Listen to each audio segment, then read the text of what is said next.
Après deux millésimes exceptionnels que sont 2018 et 2019, nous ne nous attendions pas à un troisième millésime de ce niveau. Et pourtant, 2020 a commencé avec un hiver doux, le printemps a été chaud et humide, et le débourrement et la floraison ont eu lieu avec 10 jours d'avance. Les pluies du printemps ont apporté une forte pression parasitaire, mais sans conséquence sur la quantité de la récolte. L'été a débuté par une sécheresse absolue et des vagues de chaleur qui se sont répétées jusqu'au 10 août. Nous étions alors très proches des conditions que nous avions connues en 2018. Du 10 au 20 août, les pluies sont arrivées, apportant de la fraîcheur et de l'humidité dont les vignes avaient bien besoin.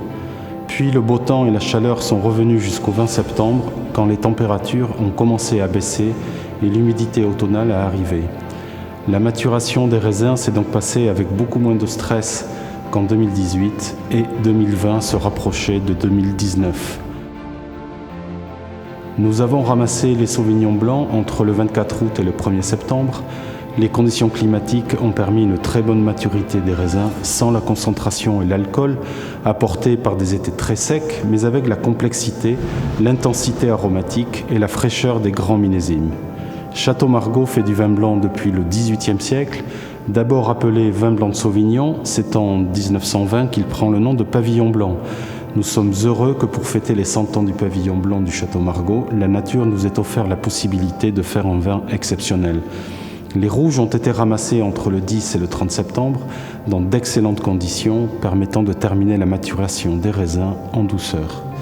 Le 2020 a pu bénéficier d'un temps très favorable avec une alternance de chaleur et de fraîcheur, ainsi qu'une alternance de pluie et de périodes très sèches, tout cela dans un contexte de millésime très précoce. Le style de 2020 est donc moins dans la concentration de 2018 et plus dans l'équilibre, l'onctuosité qui a caractérisé 2019, mais avec plus d'intensité. Le duo 2019-2020 nous rappelle le duo 2009-2010.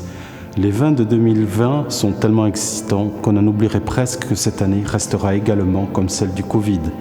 Tout a été fait, bien sûr, pour prévenir toute contamination et nous nous félicitons du succès des décisions prises et du respect des consignes par l'ensemble du personnel.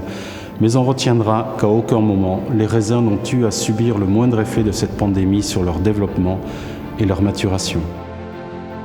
Rien n'a donc pu empêcher 2020 de devenir un très grand millésime et de constituer avec 2018 et 2019 peut-être le premier trio de millésimes exceptionnels de notre histoire. Mais l'avenir nous le dira.